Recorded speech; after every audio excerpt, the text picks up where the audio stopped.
Nggak usah. Oke, saya naikkan dulu. Enggak, hilang kok. Kita akan termohon untuk menghentikan penyidikan perintah. Ini parah nih.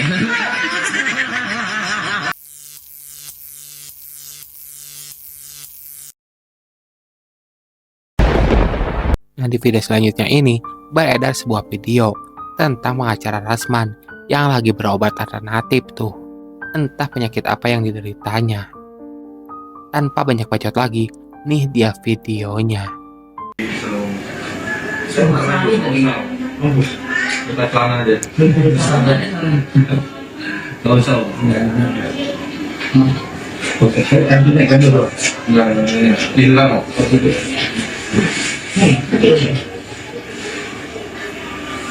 Terapi lo belum pernah terapi. Gua bawa sini. Pernah dulu 3 tahun yang lalu hanya ini ada tusuk lutut ada. Tusuk lutut. Tusuk pijit. Enggak tahu dari tahun itu yang lalu.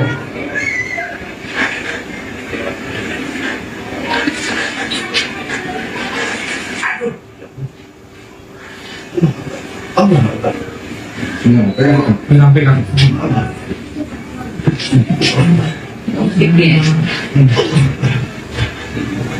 Ada dong. Sakit. Ngapain loh? Ngapain lagi? Cuma diketik doang. Iya. Diketik kayak itu laptop, komputer. Oh, tangannya lagi. Oh, ngapain ya?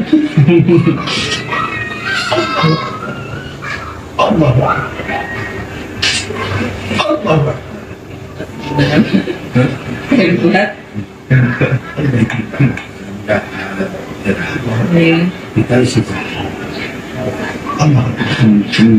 Jangan ketuk-ketuk nih om ini. Iya benar. Pegang nih, ya kan? Iya. Yang bunyi ini om. Apa mungkin penyakit ini karena dia marah-marah terus ya? Atau didoain sama netizen tuh? Yang mau komentar, silakan aja. Tapi jangan terlalu ekstrim ya. Nanti lo diraporin juga tuh ke kepolisian. Next.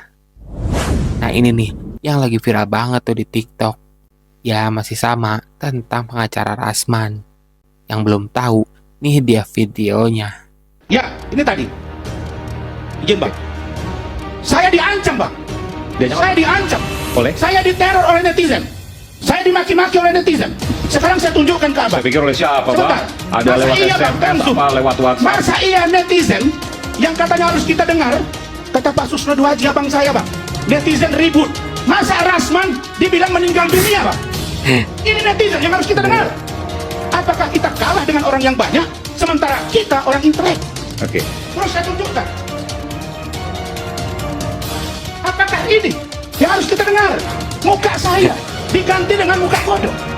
Apakah ini? Dan ada lagi video kemaluan saya dijahit dan dipotong. Apa ini?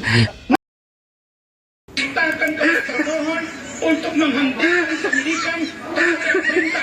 Penyidikan. Pemerintah memerintahkan penghentian.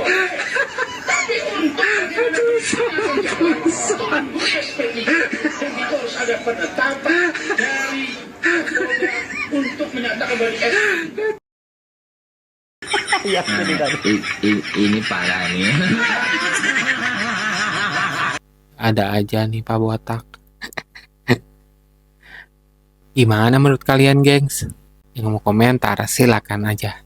Yang terlalu ekstrim ya, nanti lo dilaporin juga tuh polisian, abis lo. Next. Setelah diserang oleh warganet, akhirnya Rasman pun melaporkan akun-akun media sosial yang menghina dirinya. Nih dia videonya. Saya resmi melaporkan beberapa akun. Akun Aji.Saka.99, Akang.ADY95 atau Adai. Kemudian akun ini apa istilahnya? @Mamatikmat, @Brudin Dopin K8, Putra Official 35, dan beberapa akun lainnya yang sangat tidak elok memposting korban disamakan dengan memposting saya, disamakan dengan kera, disamakan dengan kodok, disamakan dengan babi, dan berita dengan kalimat semoga amal ibadah yang diterima di sisinya dan menjadi penghuni neraka jahanam selamanya. Ini yang dibilang oleh banyak orang, termasuk mantan petinggi Polri. Katanya banyak netizen yang bersuara. Ini yang orang aktivis yang sekarang jadi anggota DPR RI, yang sebentar lagi akan maju misalnya menjadi calon salah satu gubernur di Indonesia. Ini yang harus kita dengar, netizen yang disebut-sebut ini. Netizen yang menghina orang, netizen yang memaki orang dengan suka-suka. Hei kalian-kalian, dan kalian pikir saya gentar sama kalian. Ini contoh barang, dan ini harus lanjut sampai ke muka persidangan dan dihukum. Tidak ada damai buat kalian. Begitu juga dengan kau Farhad. Bapak mengambil suara netizen yang itu sih. Itu kan bercanda. Soalnya Bapak marah-marah murus sih. Tuh lihat aja di belakang tuh. Tawa juga Bapak yang itu di belakang. Maksudnya suara netizen yang harus didengar itu yang benar. Kan banyak tuh. Ini dipilih yang jeleknya. Terus di framing. Seakan-akan netizen yang salah. Selain netizen, Farhad Abbas pun juga kena imbasnya. Beliau juga dilaporkan tuh ke kepolisian. Entah karena apa. Biar nggak salah, nih lihat videonya aja. Farhad Abbas. Karena saudara Farhad Abbas, saya duga telah menyampaikan informasi bohong yang menyerang kehormatan saya. Pernyataan Farhad pada waktu itu tepatnya adalah bahwa saya ingin bertanya, saudara Rasman ini kalau nanti ada masalah-masalah, kemana kami akan mengajukan organisasi. Karena di mata saya, saudara Rasman ini adalah mantan pengacara. Kalau saya disebut bukan pengacara atau mantan pengacara, Farhad, kau harus buktikan kapan, di mana pengadilan negeri yang sudah memutus. Mungkin menurut Farhad Abbas, ini nih masalahnya. Nih gue tampilin kasusnya ini nih. Dikeluarkan dari perkumpulan advokat kalau nggak salah itu. Nah video selanjutnya ini adalah video balasan tuh dari Farhad Abbas. Atau balasan tuh dari video tadi. Nih dia videonya. Sebenarnya saya mengumumkan ya, yang melaporkan Rasman itu adalah saya. Kita melaporkan karena ancaman mulutnya, tantangan, kemudian kalimat-kalimat kotor, kalimat jorok yang disampaikan dia setiap menelpon tuh ngomong-ngomongnya kayak all dan ngomongnya ukima kau gitu. Dan ini orang ini udah nggak bisa dijaga mulutnya. Jadi kalau istrinya bilang suaminya baik, suaminya itu kasar. Gitu. Kalau kalian masyarakat Indonesia melihat perilaku orang yang, saya mau tanya dulu, Rasman ini melaporkan pidana, mana LP-nya? Nomor LP-nya mana? Gitu. Kalian kalau wartawan lihat LP-nya gitu. Dia hanya pengaduan aja karena apa yang dilaporkan dari kalimat-kalimatnya itu, ya, apa yang dilaporkan dari kalimatnya itu tidak berdasar gitu. Karena saya tahu apa yang saya ucapkan pada saat di iNews itu. Saya dengan sopan saya menyatakan kamu ini adalah advokat yang mana. Bagi saya kamu itu adalah mantan pengacara. Karena sepengetahuan saya, Rasman Arief Nasution sudah dipecat dari KAI. Saya menghadiri rapat pemecatannya. Nah saya nggak tahu karena waktu itu katanya dia kabur, mengundurkan diri dan masuk ke organisasi yang lain. Dan belum ada deklarasi menyatakan bahwa dia adalah anggota organisasi yang lain. Justru saya menganggap dia tidak jenderal ketika dilaporkan orang, dia malah pindah ke organisasi yang lain gitu. Tapi tetap aja keanggotaan dia itu di Kongres Advokat Indonesia. Kalau memang Kongres Advokat Indonesia pernah menganulir ya, silakan umumkan. Apa dasar mengumumkan atau membebaskan dia daripada hukuman pemecatan itu? Nah kalau memang sudah dipecat ya, makanya kita anggap dia mantan pengacara. Tidak boleh dia menafsirkan bahwa dia masih pengacara, itu tinggal klarifikasi ya, masih pengacara toh.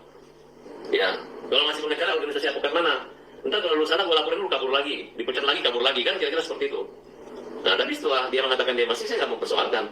Bahkan ketika kita di bawah-bawah itu, yang ibu-ibu yang ada celalatnya seperti tompel itu di sini, itulah yang saya berharap kita damai. Kamu orang hebat, orang besar, maaf, saling memaafkan. Nah, ketika tangan saya mulai memaafkan, ya dia salaman.